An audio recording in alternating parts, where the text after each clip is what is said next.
This one. Now, when I got this in, I'm thinking like, hey, HK, whatever. I immediately thought it was one specific company that had this, but I looked all over the whole box. There's nothing that says who makes this, right? There's nobody on here.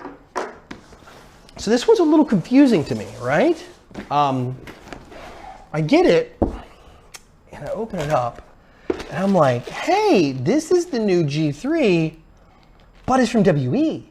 So I was like, what? Okay, what's going on here? So actually, I think I got one of the only samples of the WE GBBR G3, okay? So in the box we have, let's go ahead and pull all this out of the plastic.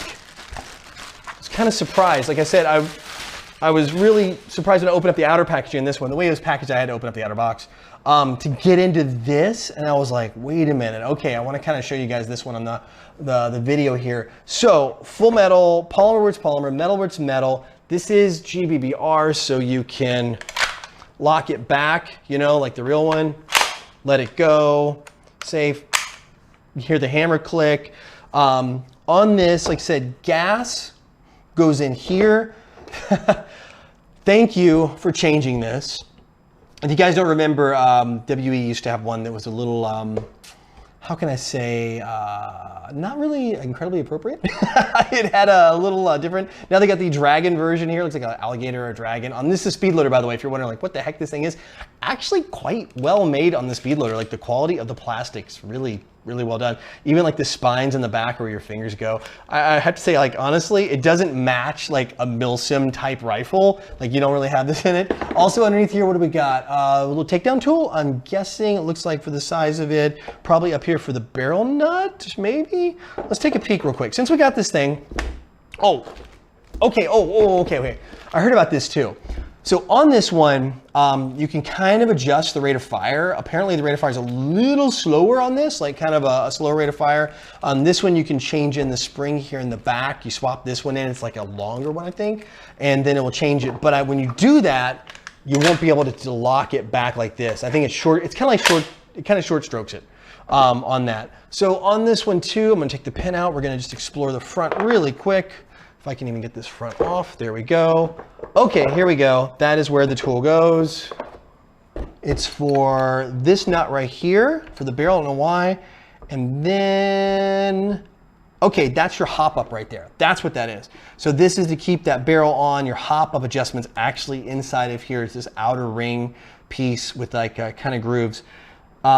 This is not the hop up adjustment tool. And it's kind of on the stiff side. Like I'm really having trouble moving it. You're gonna have to want it, which means that once you get it set, it's not gonna walk. That's good news.